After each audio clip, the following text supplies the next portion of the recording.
2026학년도 1학기 중간고사 생명과학 지산고 내신 분석 리포트입니다.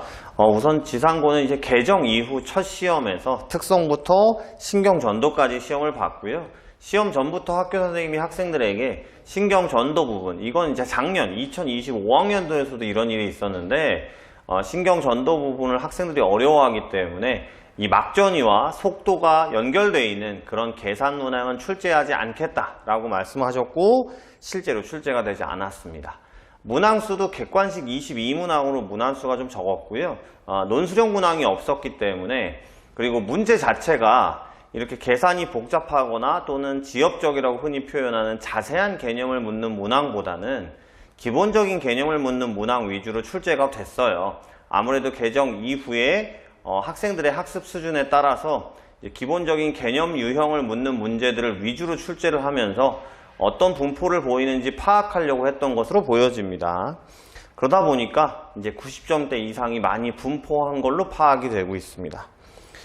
특이사항은 아까 말씀드렸던 내용 위주로 출제가 됐습니다. 그러니까 전체적인 내용 안에서 아무래도 개정 전의 내용과 개정 후의 내용이 혼합되다 보니까 조금 자세하고 소위 얘기하면 지엽적인 내용들도 많아서 걱정을 했었는데요. 지산고 같은 경우는 아까도 말씀드렸지만 기본 개념에 대해서 얼마나 충실하게 공부했느냐 이런 것들을 판단하는 객관식 유형의 문항만 출제가 됐다라고 보시면 됩니다. 대표 문항 분석을 보시면 골고루 출제가 됐습니다. 세포, 생물의 특성부터 대사 증후군까지 총 9문제 출제가 됐고요.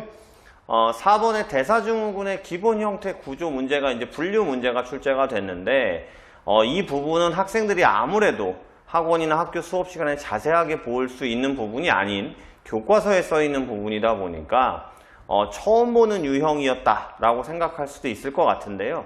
그러니까 잘 읽어보면 그냥 국어의 비문학 같은 문제였는데 이제 이런 문제들이 기출문제나 문제집의 형태가 많지 않기 때문에 좀 당황할 수도 있었다라고 보여지고요.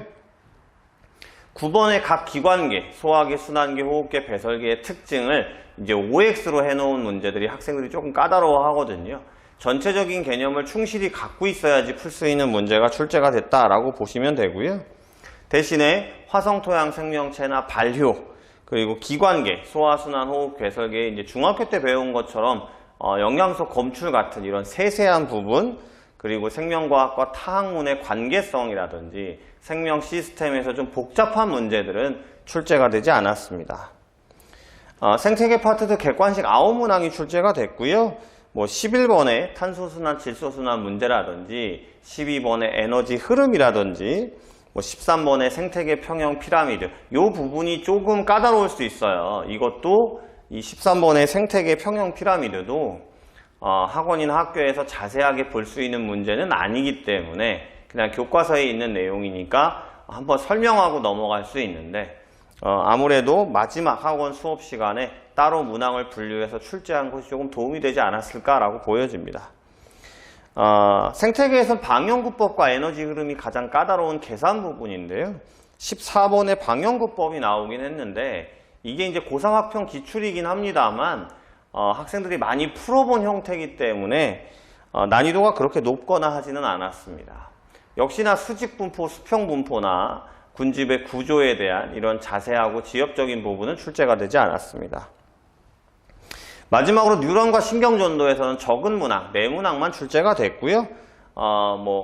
뉴런, 이제 연합뉴런, 구심성 뉴런, 원심성 뉴런 한 문제. 그 다음에 막전이에서 막의 내부와 외부의 플러스 마이너스를 통한 자극 전도 한 문제, 요 정도 출제가 됐습니다. 그리고 22번의 마지막 문제에서 시냅스에서 전달 과정에서의 저해제 문제가 출제가 됐는데요. 역시나 이 부분도 막전이 저해제라든지 아니면 시냅스 전달 저해제라든지 워낙 많은 내용을 수업 시간에 강조했던 부분이다 보니까 특별하게 어렵다라고 느끼진 않았을 걸로 보여집니다. 결론만 따지면 결국 기본 개념 이런 것을 보여주는 시험이었다고 볼 수 있습니다.